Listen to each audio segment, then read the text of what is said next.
All right, so I wanted to give you an overview of the metric system.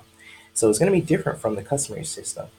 The way the metric system works, also called SI units, sometimes standing for like Systems of International, is because internationally people use this system because every human has, well, most every human has 10 fingers, 10 toes. You're used to counting by tens, you're used to counting using tens. Our whole decimal system is based off of this concept of tens and power of the 10, as you've seen throughout other videos. So with the metric system, we're using measurements and we're doing conversions within that same system of measurements based on powers of 10. So just like with the customary system, we have different ways that we will measure things.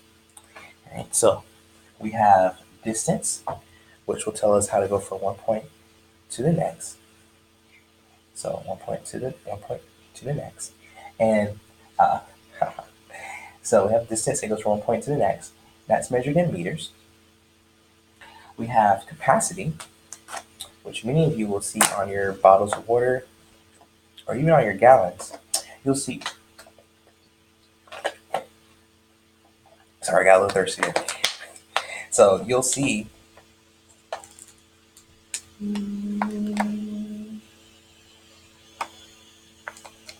that ml there.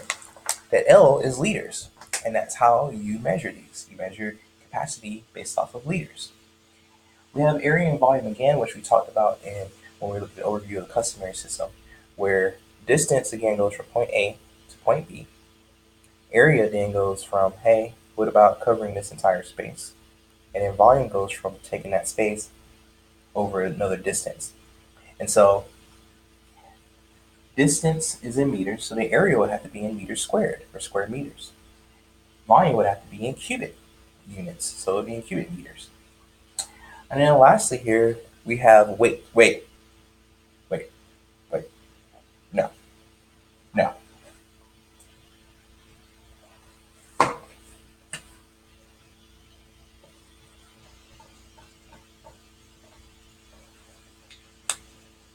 Mass, not weight. Mass is measured in grams. So I made that distinction because things measured in grams are not how much they weigh. Weight is a force. Mass is how much an object is made up of, the amount of matter an object is made up of. So when we have something measured in grams, we have mass. The last two things that we're going to talk about here are compound units of measurement. So compound, again, would be when you combine these things together. So say I want to know how many kilograms there are per meter, or say I want to know how many meters there are per second. These are all different ways to have compound measurements. As we mentioned before, time is still here. The only difference is now you can put the prefixes for the metric system in front of time. So that's why you've seen people say stuff like nanoseconds or milliseconds, centiseconds, kiloseconds.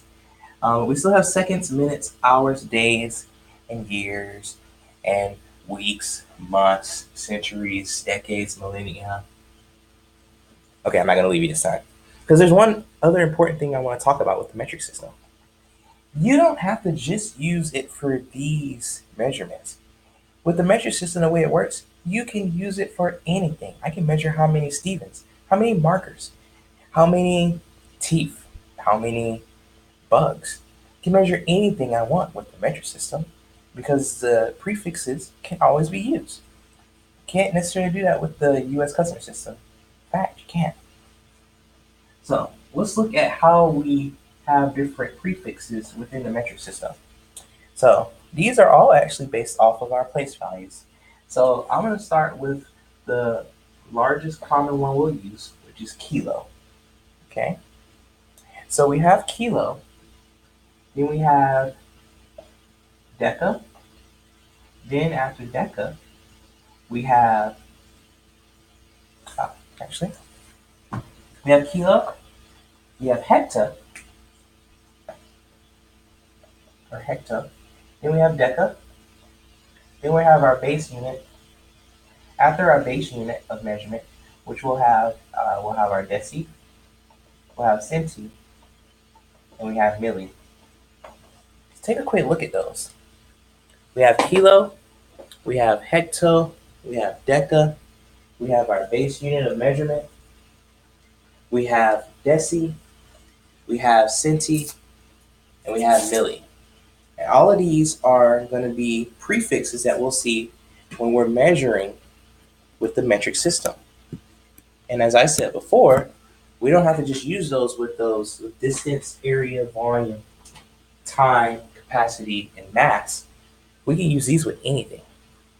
So, what do these even stand for? So these actually have to do with our place values. Our base unit is our smallest units that we commonly use. And that would be similar to the ones place, or the number 1, or 10 to the 0 power.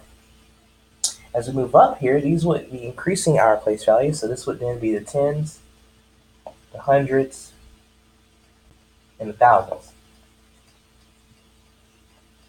Going the other direction, we would have tenths, hundredths, and thousandths.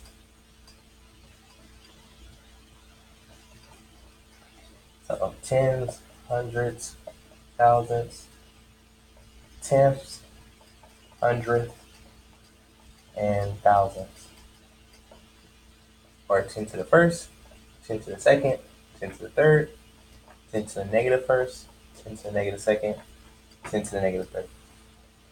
That's what these mean. So let's say I had 10 Christophers. Well, that would be a decachristopher. 1 decachristopher. Because deca already tells me I have tens. Let's say I had 20 Christophers. Well, that would be 2 decachristopers. Huh, that's interesting. Well, let's say I had $1,000. Well, I could say I have $1 dollar.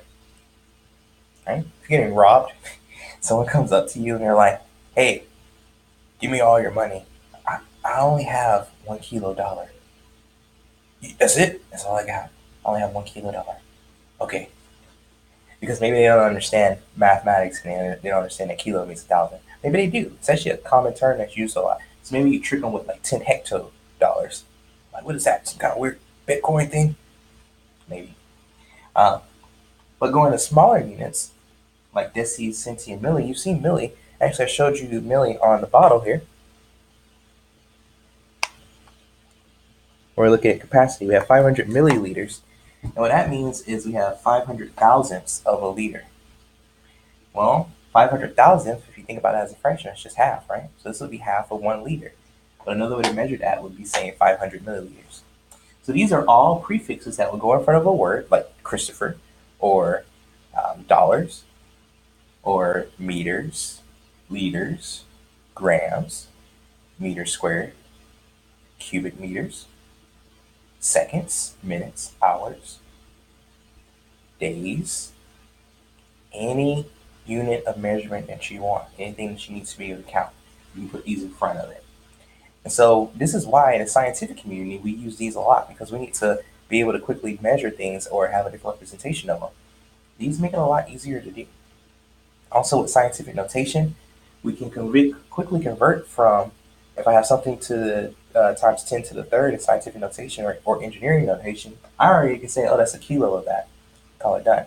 Even in the negatives. And there are more prefixes than these. We got giga, maybe for a gigabyte, tera, mega, nano, hecto, pico,